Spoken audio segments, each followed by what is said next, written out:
Hello there, awesome peeps! Guess what's up? Panahon na para iparinig ang iyong boses at bumoto. Pero para maging bahagi ng pagbabago, kailangan mo muna maging rehistrado. Huwag palampasin ang pagkakataon na magbigay ng iyong kontribusyon sa kinabukasan ng ating bansa. Ang Continuing Voters Registration ay bukas na simula February 12, 2024. Kung ikaw ay unang beses na boboto o kailangan mag-update ng impormasyon, ngayon na ang panahon para kumilos. Simple lang ang mga kailangang gawin. Una, pumunta sa iyong local registration centers o mga scheduled satellite registration sa inyong lugar at magdala lamang ng valid IDs o iba pang dokumento ng pagkakakilanlan. Tandaan, hindi tinatanggap ang mga sumusunod na ID: Employer or Employee ID, Community Tax Certificate o Cedula, Police Clearance. But wait, there's more! Sa darating February 19 to 20, 2024, gaganapin sa unang pagkakataon ang Bio Cugos Comelec Special Satellite and Register Anywhere Project sa Buseng Gymnasium. Ano ba ito? Ito ang sagot sa ating mga dasal para sa mas malapit at mas madaling pagpaparehistro. Sa pamamagitan ng Register Anywhere Project sites, pwede ka nang magparehistro o mag-update ng impormasyon kahit saang sulok ka man ng Pilipinas. Kaya't ano pang hinihintay mo? Maging bahagi ng pagbabago na gusto mong makita. Huwag palampasin ang pagkakataong ito. Magparehistro na para sa kinabukasan ng ating bansa. O paano ba yan? Kita-kits na lang. Paalam!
The Bicol University family stands in solidarity with our brothers and sisters from Mindanao State University, particularly the victims and the bereaved families of the Marawi bombing that was blatantly perpetrated at the heart of an inclusive higher education institution. We are extending our most profound condolences and heartfelt prayers to everyone affected by this recent atrocious attack on innocent civilians, celebrating their faith in what would have been a most solemn welcome to the Advent season, celebrated by our Christian brothers and sisters. That this tragic bombing has to happen inside a higher education institution during a religious celebration is a direct breach into our safe spaces and an assault into our sanctuaries of higher learning. We join the MSU family in strongly denouncing violence in all forms and in any attacks on civilians and the general public. We also adhere to the statement released by the Catholic Bishop Conference of the Philippines that such violence should not only be denounced, it should also be renounced as a way of seeking redress by every peace loving Filipino. We will be offering prayers in all our interfaith celebrations in our campuses, particularly during our annual pre-aguinaldo masses for the eternal repose of the souls of the victims, healing for those injured and recovering, and comfort and security to all whose heart and peace of mind have been threatened by this latest senseless and violent act. I invite all other faith-based groups, especially in Bicol University, to do the same as we pray that justice may be served and those responsible be held accountable for the tragic consequences of the MSU Marawi bombing incident. To my Bicol University family, let us remain vigilant as we continue to advocate for peace and justice in an inclusive and safe society as a university for humanity. Jos Mabalos.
On this episode of Lingkod Bayan Diaries, ating tunghayan ang kwento ng isa sa ating mga honor awardees. To be a CSC Pag-asa Group Awardee is such an honor. Hindi namin siya inasahan, so we just wanted to put names on the innovations na naibigay namin sa Davao de Oro. Ako po si Joycel R.O.D., Provincial ICT Officer ng Provincial Government of Davao de Oro, Team Leader ng eGov Technical Team. I'm George Danhil M. Duran, Computer Programmer 3. Ako po si Mr. Wilfredo M. Galagala, Information Technology Officer 2. Ako po si Antonio Isimini, Information Technology Officer 2. Ako po si Antonio Salarda Jr., Computer Maintenance Technologist 2. Kay eGov Technical Team are employees of the Provincial ICT Office of the Provincial Government of Davao de Oro. So kami yung gumagawa ng mga systems and innovations and nagsusupport din sa mga na-implement na mga systems sa iba't ibang departamento ng probinsya. Marami kaming projects, actually our systems number up to 40. Especially during the pandemic, so doon talaga nakita on how useful ICT was. During that time, challenge talaga yung team to produce projects to sustain yung online na operations. So on our part, we tried exploring open source technology. Tapos marami kaming ina-explore na networks. So first yung system is yung CallDedoc. It's a teleconsulting system na na-implement during the COVID. When the OPD services, yung outpatient department services, were stopped, nag-resort to teleconsulting. Another project mentioned is yung COVID testing information system. So just like any typical molecular laboratory na systems, ito ay data bank ng mga specimens na tinitest, tapos nagbibigay yung system ng result ng mga test. During pandemic, nagamit talaga siya kasi kailangan validated yung result, so QR coded yung aming test result. Isang very challenging project namin is yung household profiling and needs assessment.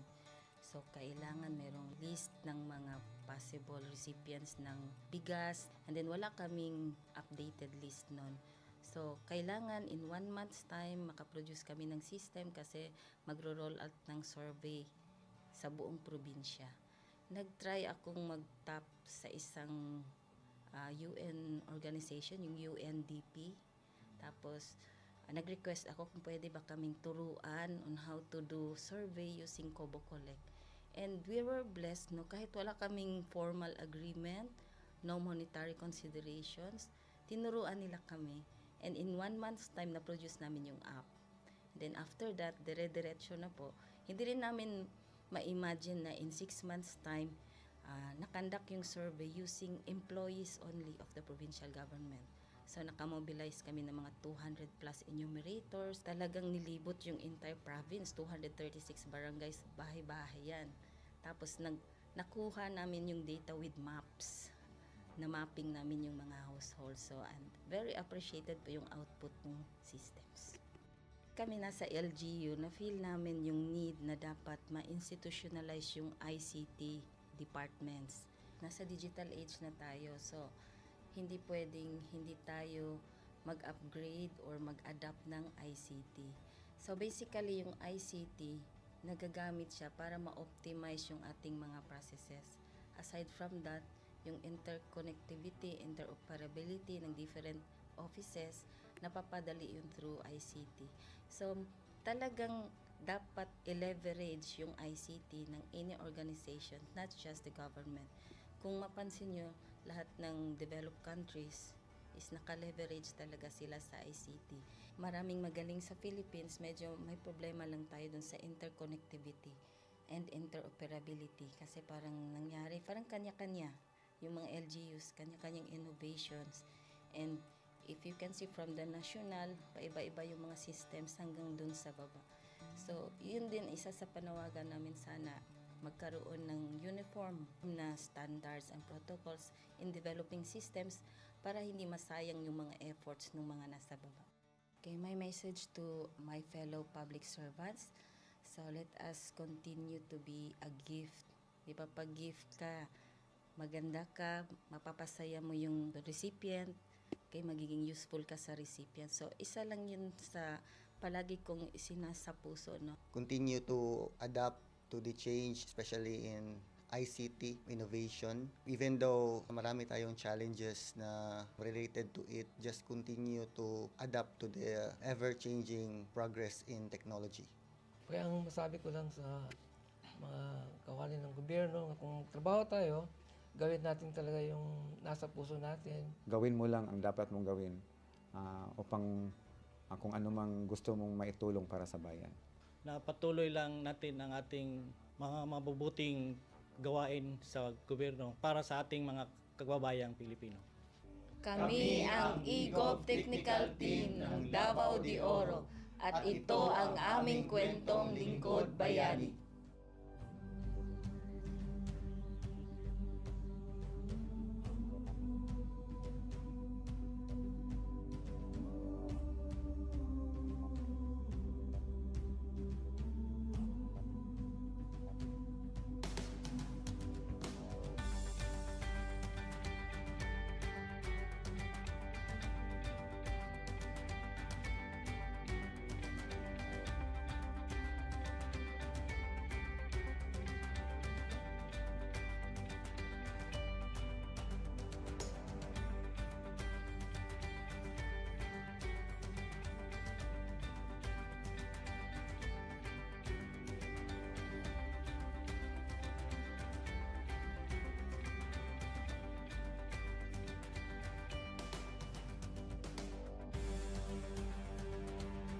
Inyong natunghayan ang kwento ng ating lingkod bayani. Kung ikaw ay may kilalang lingkod bayani, maaari siyang i-nominate sa Honor Awards Program ng Civil Service Commission. For nomination procedures, go to www.csc.gov.ph. See you on the next episode of Lingkod Bayan Diaries.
Good day to all of you. On behalf of the University Registrar's Office, I welcome everyone warmly. As the head of this esteemed institution, I am privileged to introduce our office and share the valuable services we provide. The University Registrar's Office serves as the administrative heart of our university, functioning as a central hub for academic records, student enrollment, and course registration. We are dedicated to supporting the success of our students and personnel by ensuring the smooth operation of all educational processes. Our mission as an academic unit, the University Registrar's Office, will be taking care of the enrollment, graduation, and records management as it takes custody of academic records of all graduates and the issuance of official academic documents of students and graduates. Whether you are a current student, a prospective applicant, a faculty member, or an alumnus, our dedicated team is here to assist you. From guiding you through the enrollment process to helping you access and maintain your academic records, we are committed to providing exceptional service with efficiency and professionalism. In addition to our core responsibilities, we are continually strive to improve our services by embracing technological advancements and streamlining our operations. We aim to enhance accessibility, transparency, and convenience for all clients, allowing you to focus on what matters most, your education and intellectual growth. As University Registrar, I am honored to lead a team of talented professionals passionate about supporting your academic journey. We understand the challenges and aspirations of higher education and are dedicated to serving as your trusted partner throughout your time at our university. In closing, I extend my heartfelt welcome once again. The University Registrar's Office is here to assist, inspire, and empower you as you embark on your intellectual endeavors. We look forward to collaborating with you and contributing to your success in every possible way. Thank you, and may this be the beginning of a remarkable academic journey for each of you as a university for humanity.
Hello there, awesome peeps! Guess what's up? Panahon na para iparinig ang iyong boses at bumoto. Pero para maging bahagi ng pagbabago, kailangan mo muna maging rehistrado. Huwag palampasin ang pagkakataon na magbigay ng iyong kontribusyon sa kinabukasan ng ating bansa.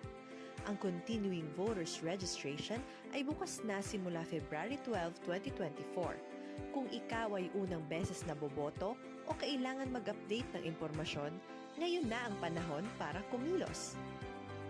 Simple lang ang mga kailangang gawin.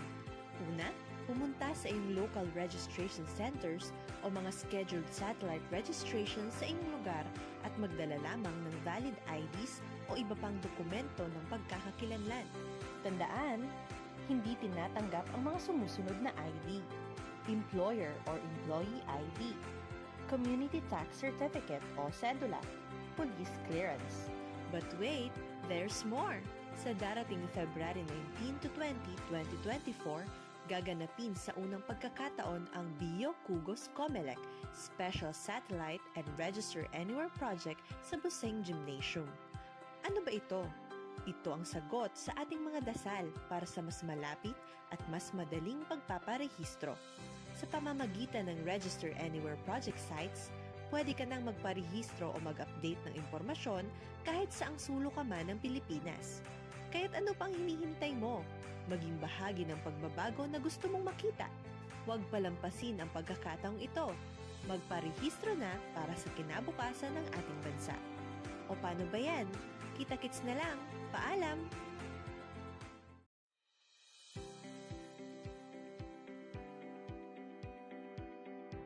Hello there, awesome peeps! Guess what's up? Panahon na para iparinig ang iyong boses at bumoto. Pero para maging bahagi ng pagbabago, kailangan mo muna maging rehistrado. Huwag palampasin ang pagkakataon na magbigay ng iyong kontribusyon sa kinabukasan ng ating bansa. Ang Continuing Voters Registration ay bukas na simula February 12, 2024. Kung ikaw ay unang beses na boboto o kailangan mag-update ng impormasyon, ngayon na ang panahon para kumilos. Simple lang ang mga kailangang gawin. Una, pumunta sa iyong local registration centers o mga scheduled satellite registration sa inyong lugar at magdala lamang ng valid IDs o iba pang dokumento ng pagkakakilanlan. Tandaan, hindi tinatanggap ang mga sumusunod na ID: Employer or Employee ID, Community Tax Certificate o Cedula, Police Clearance. But wait, there's more! Sa darating February 19 to 20, 2024, gaganapin sa unang pagkakataon ang Bio Kugos Comelec Special Satellite and Register Anywhere Project sa Buseng Gymnasium. Ano ba ito? Ito ang sagot sa ating mga dasal para sa mas malapit at mas madaling pagpaparehistro. Sa pamamagitan ng Register Anywhere Project sites, pwede ka nang magparehistro o mag-update ng impormasyon kahit saang sulok ka man ng Pilipinas. Kaya't ano pang hinihintay mo? Maging bahagi ng pagbabago na gusto mong makita. Huwag palampasin ang pagkakataong ito. Magparehistro na para sa kinabukasan ng ating bansa. O paano ba yan? Kita-kits na lang. Paalam!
The Bicol University family stands in solidarity with our brothers and sisters from Mindanao State University, particularly the victims and the bereaved families of the Marawi bombing that was blatantly perpetrated at the heart of an inclusive higher education institution. We are extending our most profound condolences and heartfelt prayers to everyone affected by this recent atrocious attack on innocent civilians, celebrating their faith in what would have been a most solemn welcome to the Advent season, celebrated by our Christian brothers and sisters.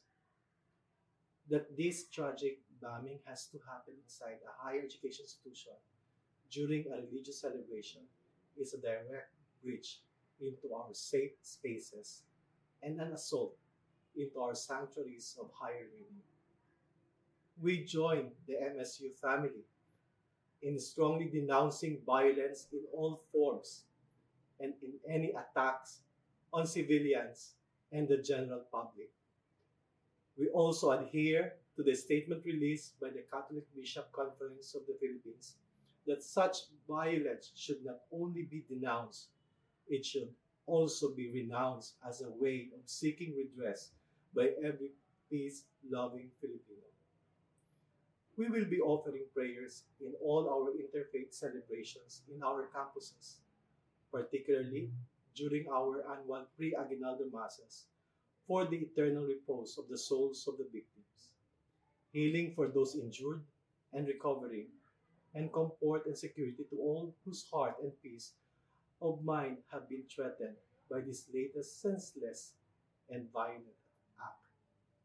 I invite all other faith-based groups, especially in Bicol University, to do the same as we pray that justice may be served and those responsible be held accountable for the tragic consequences of the MSU Marawi bombing incident.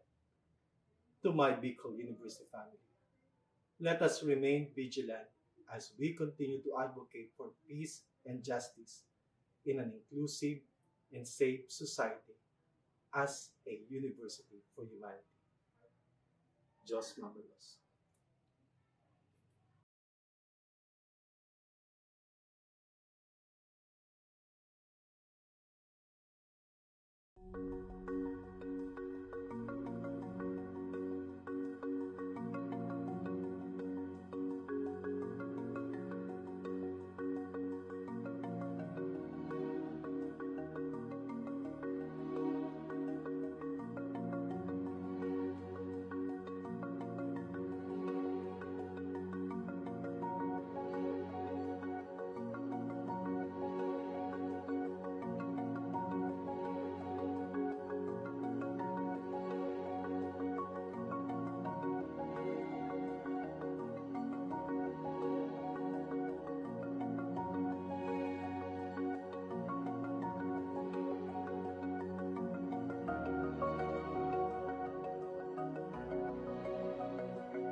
On this episode of Lingkod Bayan Diaries, ating tunghayan ang kwento ng isa sa ating mga honor awardees. To be a CSC Pag-asa Group Awardee is such an honor. Hindi namin siya inasahan, so we just wanted to put names on the innovations na naibigay namin sa Davao de Oro. Ako po si Joycel R. Odi, Provincial ICT Officer ng Provincial Government of Davao de Oro, Team Leader ng eGov Technical Team. I'm George Danhil M. Duran, Computer Programmer 3. Ako po si Mr. Wilfredo M. Galagala, Information Technology Officer 2. Ako po si Antonio Isimini, Information Technology Officer 2. Ako po si Antonio Salarda Jr., Computer Maintenance Technologist 2. Kay eGov Technical Team are employees of the Provincial ICT Office of the Provincial Government of Davao de Oro. So kami yung gumagawa ng mga systems and innovations and nagsusupport din sa mga na-implement na mga systems sa iba't ibang departamento ng probinsya. Marami kaming projects, actually our systems number up to 40. Especially during the pandemic, so doon talaga nakita on how useful ICT was. During that time, challenge talaga yung team to produce projects to sustain yung online na operations. So on our part, we tried exploring open source technology. Tapos marami kaming ina-explore na networks. So first yung system is yung CallDedoc. It's a teleconsulting system na na-implement during the COVID when the OPD services, yung outpatient department services, were stopped. Nag-resort to teleconsulting. Another project mentioned is yung COVID testing information system. So just like any typical molecular laboratory na systems, ito ay data bank ng mga specimens na tinitest, tapos nagbibigay yung system ng result ng mga test. During pandemic, nagamit talaga siya kasi kailangan validated yung result, so QR coded yung aming test result. Isang very challenging project namin is yung household profiling and needs assessment. So kailangan merong list ng mga possible recipients ng bigas, and then wala kaming updated list nun. So kailangan in 1 month's time makaproduce kami ng system kasi magro-roll out ng survey sa buong probinsya. Nag-try akong mag-tap sa isang UN organization, yung UNDP. Tapos, nag-request ako kung pwede ba kaming turuan on how to do survey using Kobo Collect. And we were blessed, kahit wala kaming formal agreement, no monetary considerations, tinuruan nila kami. And in 1 month's time, na-produce namin yung app. Then after that, dire-diretso na po. Hindi rin namin ma-imagine na in 6 months' time, nakandak yung survey using employees only of the provincial government. So nakamobilize kami ng mga 200 plus enumerators. Talagang nilibot yung entire province, 236 barangays, bahay-bahay yan. Tapos nakuha namin yung data with maps. Na mapping namin yung mga households. So and very appreciated po yung output ng systems. Kami nasa LGU, na-feel namin yung need na dapat ma-institutionalize yung ICT departments. Nasa digital age na tayo, so hindi pwedeng hindi tayo mag-upgrade or mag-adapt ng ICT. So basically, yung ICT, nagagamit siya para ma-optimize yung ating mga processes. Aside from that, yung interconnectivity, interoperability ng different offices, napapadali yun through ICT.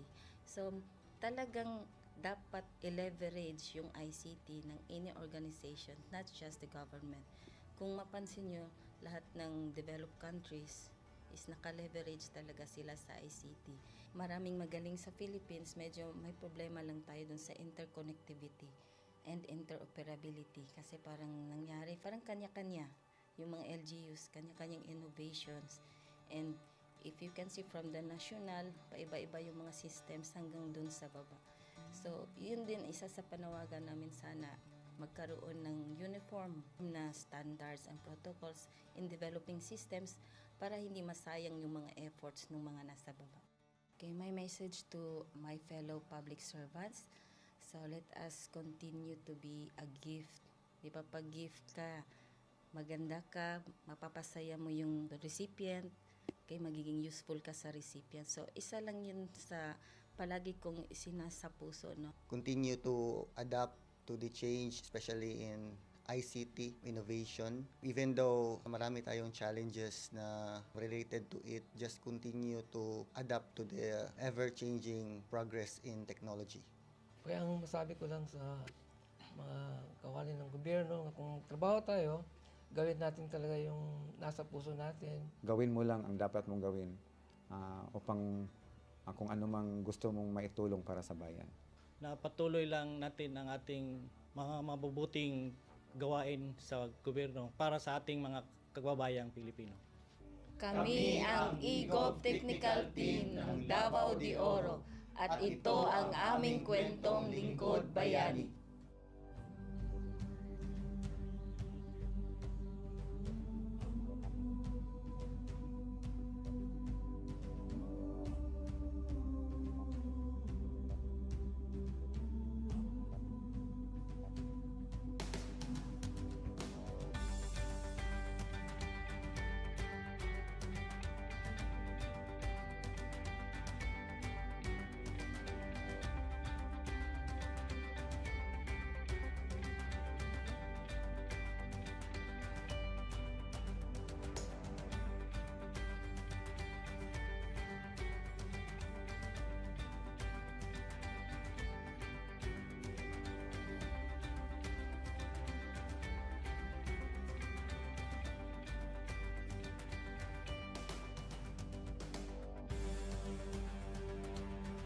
Inyong natunghayan ang kwento ng ating lingkod bayani.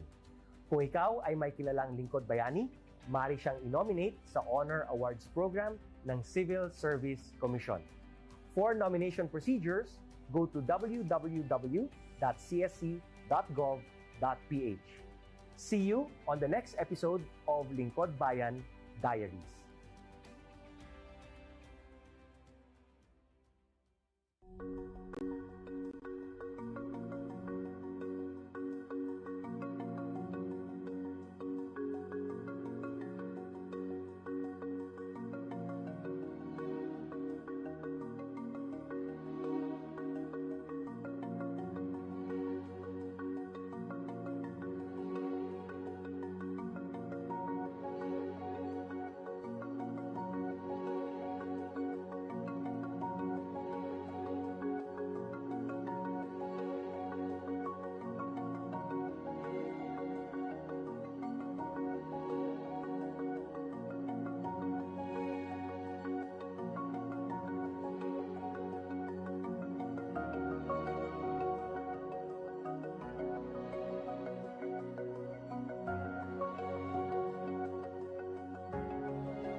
Good day to all of you.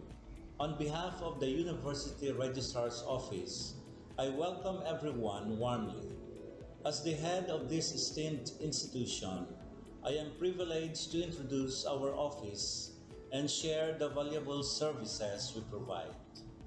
The University Registrar's Office serves as the administrative heart of our university, functioning as a central hub for academic records, student enrollment, and course registration.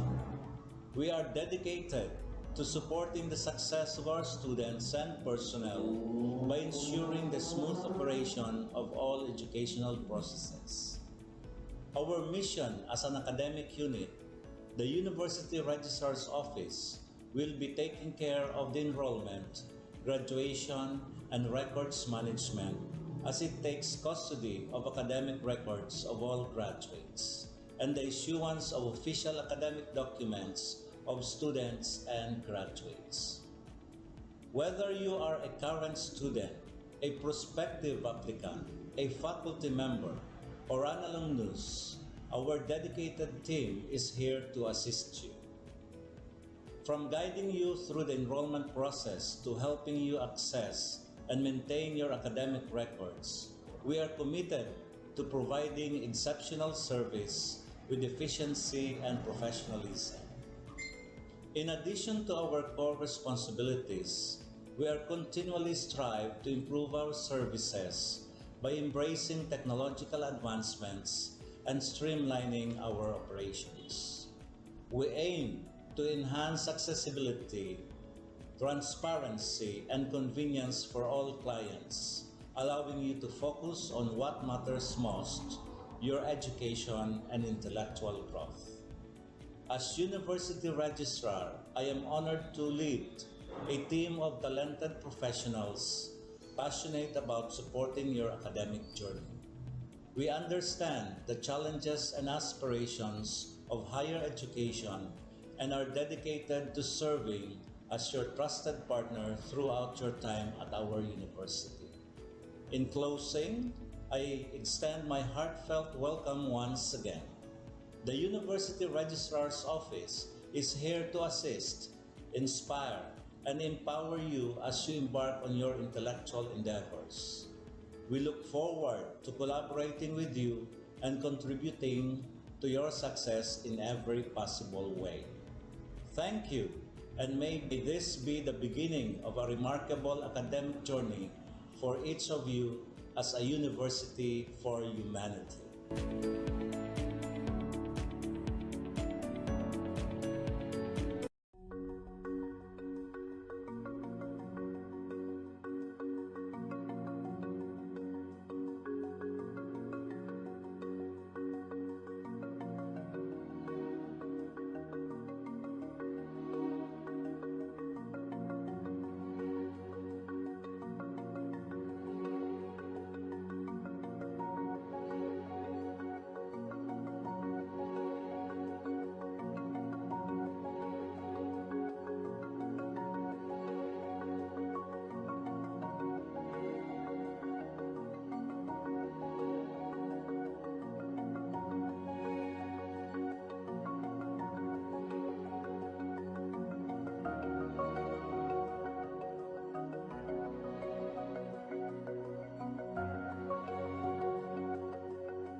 Hello there, awesome peeps!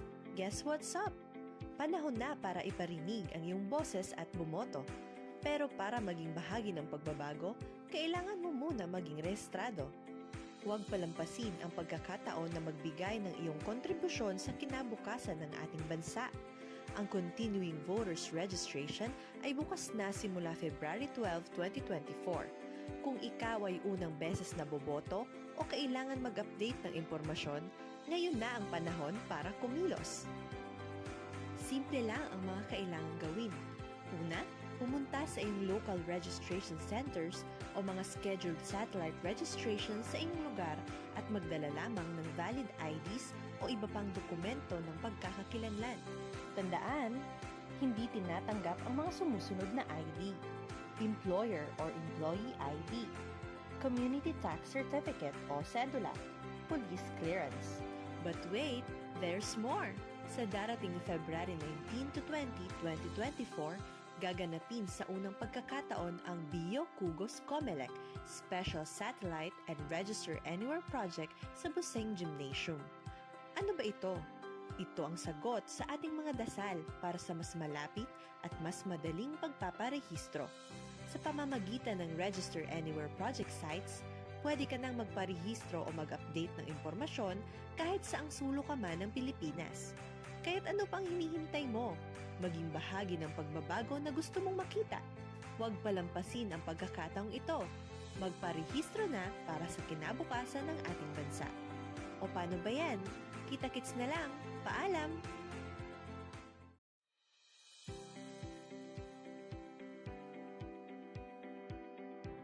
Hello there, awesome peeps! Guess what's up? Panahon na para iparinig ang iyong boses at bumoto. Pero para maging bahagi ng pagbabago, kailangan mo muna maging rehistrado. Huwag palampasin ang pagkakataon na magbigay ng iyong kontribusyon sa kinabukasan ng ating bansa. Ang Continuing Voters Registration ay bukas na simula February 12, 2024. Kung ikaw ay unang beses na boboto o kailangan mag-update ng impormasyon, ngayon na ang panahon para kumilos. Simple lang ang mga kailangang gawin. Una, pumunta sa iyong local registration centers o mga scheduled satellite registration sa inyong lugar at magdala lamang ng valid IDs o iba pang dokumento ng pagkakakilanlan. Tandaan, hindi tinatanggap ang mga sumusunod na ID: Employer or Employee ID, Community Tax Certificate o Cedula, Police Clearance. But wait, there's more! Sa darating February 19 to 20, 2024, gaganapin sa unang pagkakataon ang Bio Cugos Comelec Special Satellite and Register Anywhere Project sa Buseng Gymnasium. Ano ba ito? Ito ang sagot sa ating mga dasal para sa mas malapit at mas madaling pagpaparehistro. Sa pamamagitan ng Register Anywhere Project sites, pwede ka nang magparehistro o mag-update ng impormasyon kahit saang sulok ka man ng Pilipinas. Kaya't ano pang hinihintay mo? Maging bahagi ng pagbabago na gusto mong makita. Huwag palampasin ang pagkakataong ito. Magparehistro na para sa kinabukasan ng ating bansa. O paano ba yan? Kita-kits na lang. Paalam!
The Bicol University family stands in solidarity with our brothers and sisters from Mindanao State University, particularly the victims and the bereaved families of the Marawi bombing that was blatantly perpetrated at the heart of an inclusive higher education institution.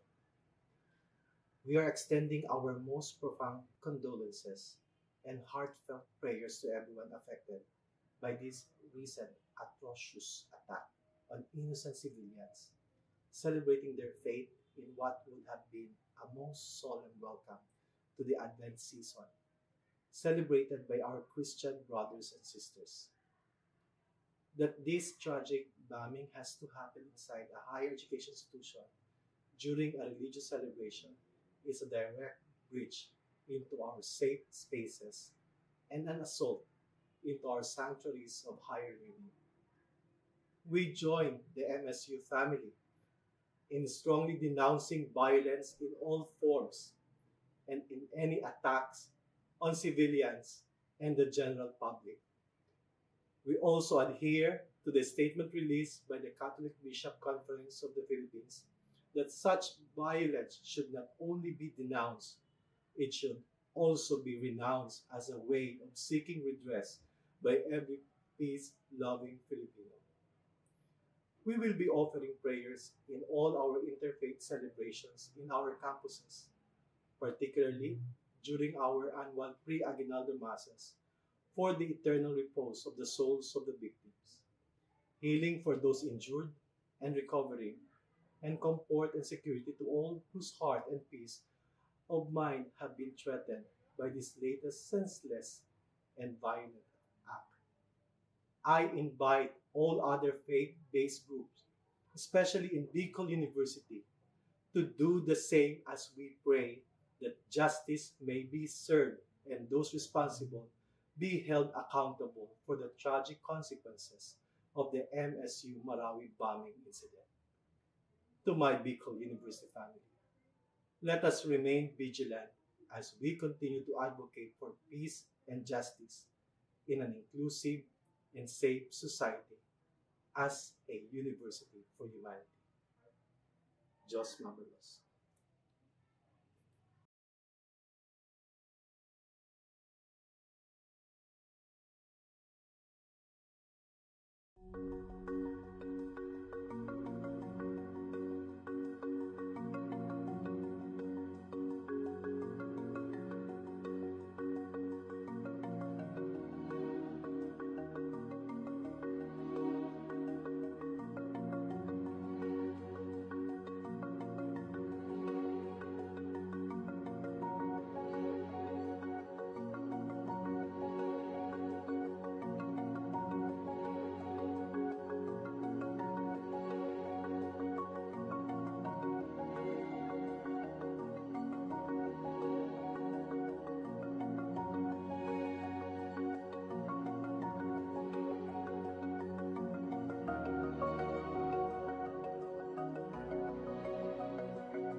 On this episode of Lingkod Bayan Diaries, ating tunghayan ang kwento ng isa sa ating mga honor awardees. To be a CSC Pag-asa Group Awardee is such an honor. Hindi namin siya inasahan, so we just wanted to put names on the innovations na naibigay namin sa Davao de Oro. Ako po si Joycel R.O.D., Provincial ICT Officer ng Provincial Government of Davao de Oro, Team Leader ng eGov Technical Team. I'm George Danhil M. Duran, Computer Programmer 3. Ako po si Mr. Wilfredo M. Galagala, Information Technology Officer 2. Ako po si Antonio Isimini, Information Technology Officer 2. Ako po si Antonio Salarda Jr., Computer Maintenance Technologist 2. Kay eGov Technical Team are employees of the Provincial ICT Office of the Provincial Government of Davao de Oro. So kami yung gumagawa ng mga systems and innovations and nagsusupport din sa mga na-implement na mga systems sa iba't ibang departamento ng probinsya. Marami kaming projects, actually our systems number up to 40. Especially during the pandemic, so doon talaga nakita on how useful ICT was. During that time, challenge talaga yung team to produce projects to sustain yung online na operations. So on our part, we tried exploring open source technology. Tapos marami kaming ina-explore na networks. So first yung system is yung CallDedoc. It's a teleconsulting system na na-implement during the COVID. When the OPD services, yung outpatient department services, were stopped, nag-resort to teleconsulting. Another project mentioned is yung COVID testing information system. So just like any typical molecular laboratory na systems, ito ay data bank ng mga specimens na tinitest, tapos nagbibigay yung system ng result ng mga test. During pandemic, nagamit talaga siya kasi kailangan validated yung result, so QR coded yung aming test result. Isang very challenging project namin is yung household profiling and needs assessment. So kailangan merong list ng mga possible recipients ng bigas, and then wala kaming updated list nun. So kailangan in 1 month's time makaproduce kami ng system kasi magro-roll out ng survey sa buong probinsya. Nag-try akong mag-tap sa isang UN organization, yung UNDP. Tapos, nag-request ako kung pwede ba kaming turuan on how to do survey using Kobo Collect. And we were blessed, kahit wala kaming formal agreement, no monetary considerations, tinuruan nila kami. And in 1 month's time, na-produce namin yung app. And then after that, dire-diretso na po. Hindi rin namin ma-imagine na in 6 months' time, nakandak yung survey using employees only of the provincial government. So nakamobilize kami ng mga 200 plus enumerators. Talagang nilibot yung entire province, 236 barangays, bahay-bahay yan. Tapos nakuha namin yung data with maps. Na mapping namin yung mga households. So and very appreciated po yung output ng systems. Kami nasa LGU, na-feel namin yung need na dapat ma-institutionalize yung ICT departments. Nasa digital age na tayo, so hindi pwedeng hindi tayo mag-upgrade or mag-adapt ng ICT. So basically, yung ICT, nagagamit siya para ma-optimize yung ating mga processes. Aside from that, yung interconnectivity, interoperability ng different offices, napapadali yun through ICT. So, talagang dapat i-leverage yung ICT ng any organization, not just the government. Kung mapansin nyo, lahat ng developed countries is naka-leverage talaga sila sa ICT. Maraming magaling sa Philippines, medyo may problema lang tayo dun sa interconnectivity and interoperability kasi parang nangyari, parang kanya-kanya yung mga LGUs, kanya-kanyang innovations. And if you can see from the national, paiba-iba yung mga systems hanggang dun sa baba. So, yun din isa sa panawagan namin, sana magkaroon ng uniform na standards and protocols in developing systems para hindi masayang yung mga efforts ng mga nasa baba. Okay, my message to my fellow public servants, so let us continue to be a gift. Di ba, pag gift ka, maganda ka, mapapasaya mo yung recipient, kay magiging useful ka sa recipient. So, isa lang yun sa palagi kong isinasa puso, no? Continue to adapt to the change, especially in ICT innovation. Even though marami tayong challenges na related to it, just continue to adapt to the ever-changing progress in technology. Kaya ang masabi ko lang sa mga kawani ng gobyerno, kung trabaho tayo, gawin natin talaga yung nasa puso natin. Gawin mo lang ang dapat mong gawin upang kung ano mang gusto mong maitulong para sa bayan. Na patuloy lang natin ang ating mga mabubuting gawain sa gobyerno para sa ating mga kababayang Pilipino. Kami ang EGOV Technical Team ng Davao de Oro at ito ang aming kwentong Lingkod Bayani.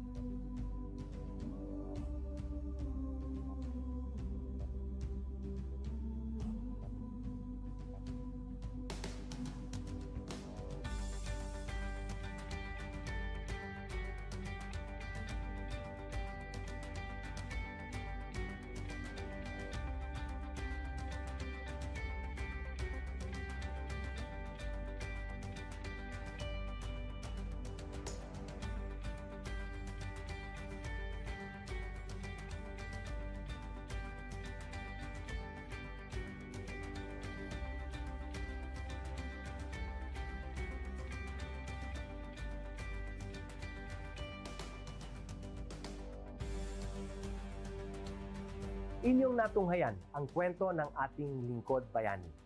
Kung ikaw ay may kilalang lingkod bayani, maaari siyang i-nominate sa Honor Awards Program ng Civil Service Commission. For nomination procedures, go to www.csc.gov.ph. See you on the next episode of Lingkod Bayan Diaries.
Good day to all of you.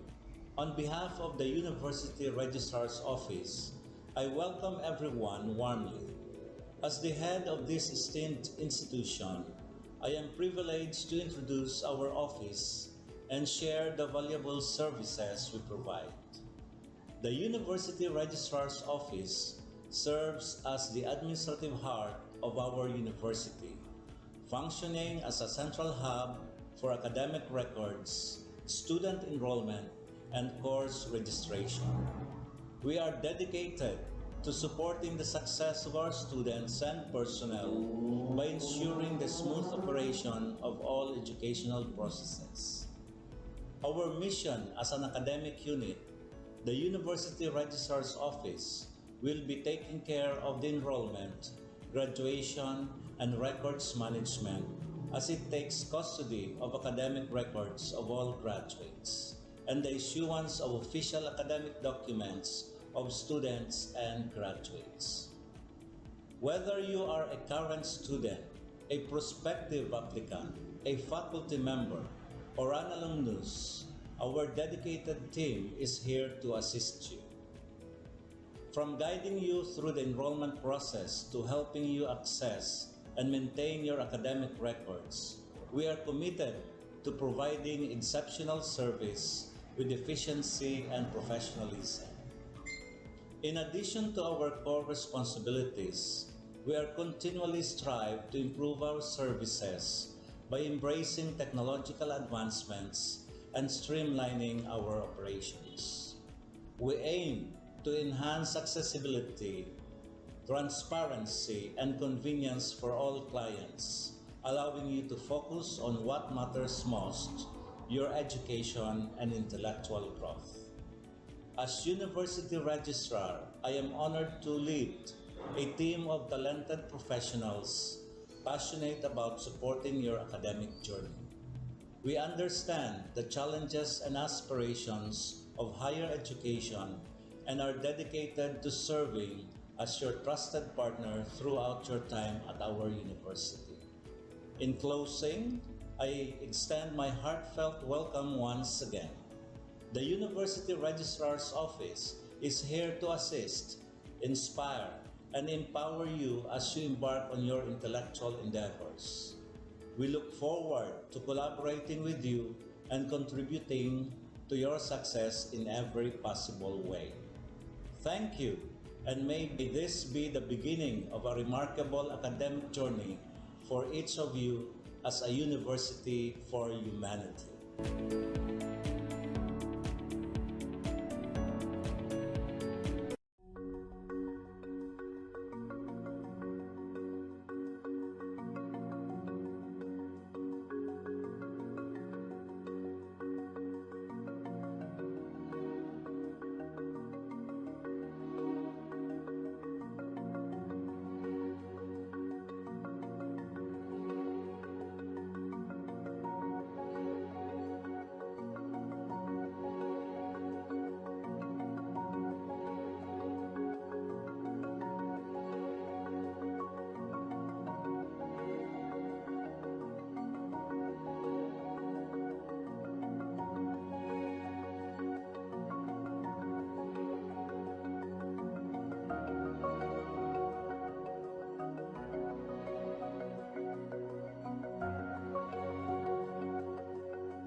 Hello there, awesome peeps! Guess what's up? Panahon na para iparinig ang iyong boses at bumoto. Pero para maging bahagi ng pagbabago, kailangan mo muna maging rehistrado. Huwag palampasin ang pagkakataon na magbigay ng iyong kontribusyon sa kinabukasan ng ating bansa. Ang Continuing Voters Registration ay bukas na simula February 12, 2024. Kung ikaw ay unang beses na boboto o kailangan mag-update ng impormasyon, ngayon na ang panahon para kumilos. Simple lang ang mga kailangang gawin. Una, pumunta sa iyong local registration centers o mga scheduled satellite registration sa inyong lugar at magdala lamang ng valid IDs o iba pang dokumento ng pagkakakilanlan. Tandaan, hindi tinatanggap ang mga sumusunod na ID: Employer or Employee ID, Community Tax Certificate o Cedula, Police Clearance. But wait, there's more! Sa darating February 19 to 20, 2024, gaganapin sa unang pagkakataon ang Bio Kugos Comelec Special Satellite and Register Anywhere Project sa Buseng Gymnasium. Ano ba ito? Ito ang sagot sa ating mga dasal para sa mas malapit at mas madaling pagpaparehistro. Sa pamamagitan ng Register Anywhere Project sites, pwede ka nang magparehistro o mag-update ng impormasyon kahit saang sulok ka man ng Pilipinas. Kaya't ano pang hinihintay mo? Maging bahagi ng pagbabago na gusto mong makita. Huwag palampasin ang pagkakataong ito. Magparehistro na para sa kinabukasan ng ating bansa. O paano ba yan? Kita-kits na lang. Paalam!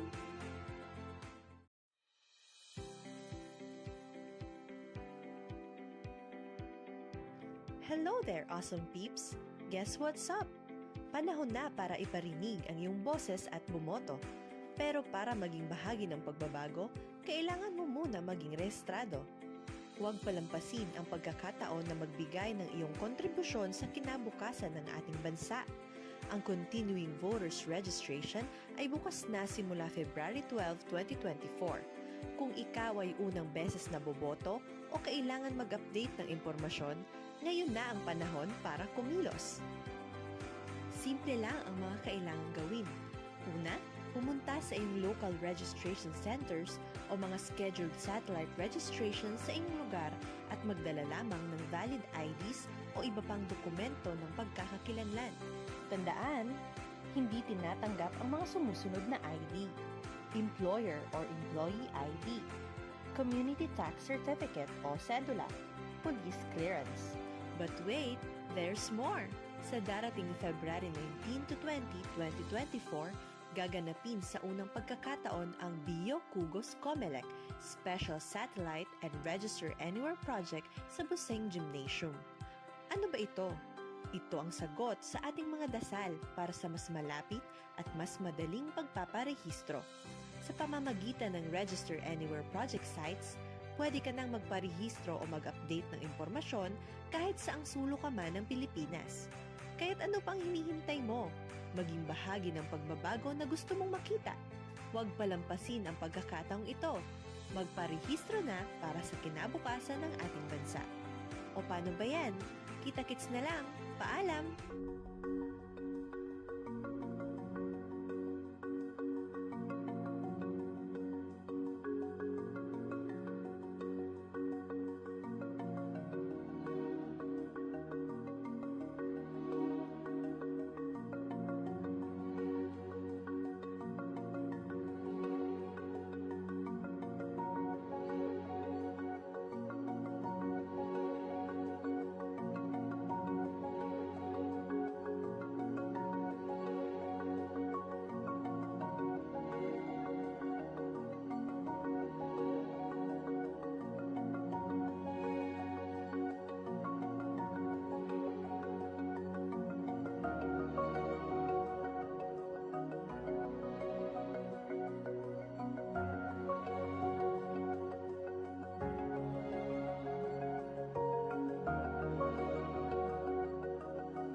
The Bicol University family stands in solidarity with our brothers and sisters from Mindanao State University, particularly the victims and the bereaved families of the Marawi bombing that was blatantly perpetrated at the heart of an inclusive higher education institution. We are extending our most profound condolences and heartfelt prayers to everyone affected by this recent atrocious attack on innocent civilians, celebrating their faith in what would have been a most solemn welcome to the Advent season, celebrated by our Christian brothers and sisters. That this tragic bombing has to happen inside a higher education institution during a religious celebration is a direct breach into our safe spaces and an assault into our sanctuaries of higher learning. We join the MSU family in strongly denouncing violence in all forms and in any attacks on civilians and the general public. We also adhere to the statement released by the Catholic Bishop Conference of the Philippines that such violence should not only be denounced, it should also be renounced as a way of seeking redress by every peace-loving Filipino.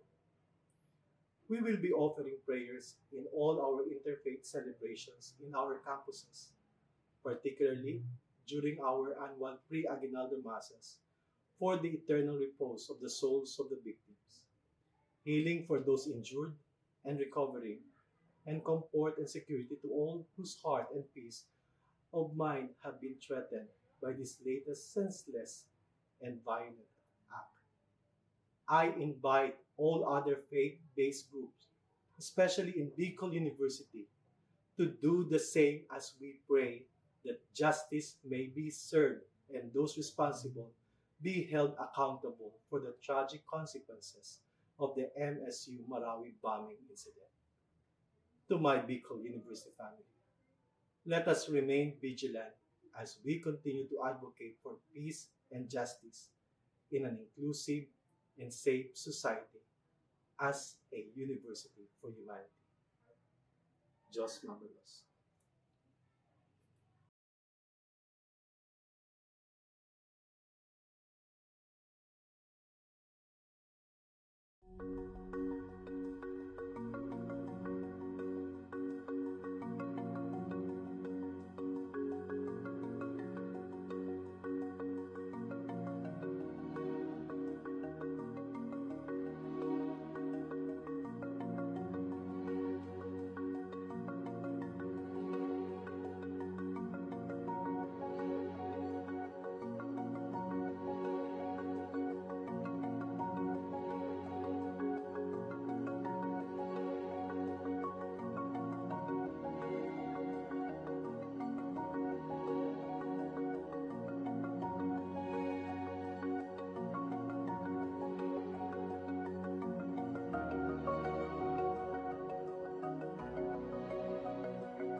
On this episode of Lingkod Bayan Diaries, ating tunghayan ang kwento ng isa sa ating mga honor awardees. To be a CSC Pag-asa Group Awardee is such an honor. Hindi namin siya inasahan, so we just wanted to put names on the innovations na naibigay namin sa Davao de Oro. Ako po si Joycel R.O.D., Provincial ICT Officer ng Provincial Government of Davao de Oro, Team Leader ng eGov Technical Team. I'm George Danhil M. Duran, Computer Programmer 3. Ako po si Mr. Wilfredo M. Galagala, Information Technology Officer 2. Ako po si Antonio Isimeni, Information Technology Officer 2. Ako po si Antonio Salarda Jr., Computer Maintenance Technologist 2.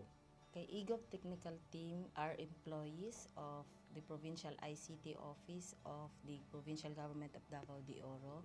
So kami yung gumagawa ng mga systems and innovations and nagsusupport din sa mga na-implement na mga systems sa iba't ibang departamento ng probinsya.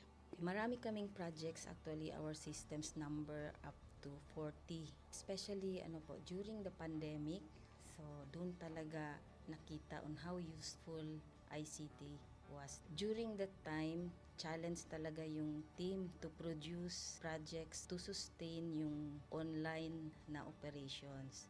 So on our part, we tried exploring open source technology. Tapos marami kaming ina-explore na networks. So first yung system is yung CallDedoc. It's a teleconsulting system na na-implement during the COVID when the OPD services, yung outpatient department services were stopped. Nag-resort to teleconsulting. Another project mentioned is yung COVID testing information system. So just like any typical molecular laboratory na systems, ito ay data bank ng mga specimens na tinitest, tapos nagbibigay yung system ng result ng mga test. During pandemic, nagamit talaga siya kasi kailangan validated yung result, so QR coded yung aming test result. Isang very challenging project namin is yung household profiling and needs assessment. So, kailangan merong list ng mga possible recipients ng bigas, and then wala kaming updated list nun. So, kailangan in 1 month's time makaproduce kami ng system kasi magro-roll out ng survey sa buong probinsya. Nag-try akong mag-tap sa isang UN organization, yung UNDP. Tapos, nag-request ako kung pwede ba kaming turuan on how to do survey using Kobo Collect. And we were blessed, kahit wala kaming formal agreement, no monetary considerations, tinuruan nila kami. And in 1 month's time, na-produce namin yung app. And then after that, dire-diretso na po. Hindi rin namin ma-imagine na in 6 months' time, nakandak yung survey using employees only of the provincial government. So, nakamobilize kami ng mga 200 plus enumerators. Talagang nilibot yung entire province, 236 barangays, bahay-bahay yan. Tapos, nakuha namin yung data with maps. Na-mapping namin yung mga households. So, and very appreciated po yung output ng systems. Kami nasa LGU, na-feel namin yung need na dapat ma-institutionalize yung ICT departments. Nasa digital age na tayo, so hindi pwedeng hindi tayo mag-upgrade or mag-adapt ng ICT. So basically, yung ICT, nagagamit siya para ma-optimize yung ating mga processes. Aside from that, yung interconnectivity, interoperability ng different offices, napapadali yun through ICT. So talagang dapat i-leverage yung ICT ng any organization, not just the government. Kung mapansin nyo, lahat ng developed countries is naka-leverage talaga sila sa ICT. Maraming magaling sa Philippines, medyo may problema lang tayo dun sa interconnectivity and interoperability kasi parang nangyari, parang kanya-kanya yung mga LGUs, kanya-kanyang innovations. And if you can see from the national, paiba-iba yung mga systems hanggang dun sa baba. So, yun din isa sa panawagan namin, sana magkaroon ng uniform na standards and protocols in developing systems para hindi masayang yung mga efforts ng mga nasa baba. Okay, my message to my fellow public servants, so let us continue to be a gift. Di ba, pag gift ka, maganda ka, mapapasaya mo yung recipient, kay magiging useful ka sa recipient. So, isa lang yun sa palagi kong isinasa puso, no? Continue to adapt to the change, especially in ICT innovation. Even though marami tayong challenges na related to it, just continue to adapt to the ever-changing progress in technology. Kaya ang masabi ko lang sa mga kawani ng gobyerno, kung trabaho tayo, gawin natin talaga yung nasa puso natin. Gawin mo lang ang dapat mong gawin upang kung ano mang gusto mong maitulong para sa bayan. Na patuloy lang natin ang ating mga mabubuting gawain sa gobyerno para sa ating mga kababayang Pilipino. Kami ang eGov Technical Team ng Davao de Oro at ito ang aming kwentong Lingkod Bayani.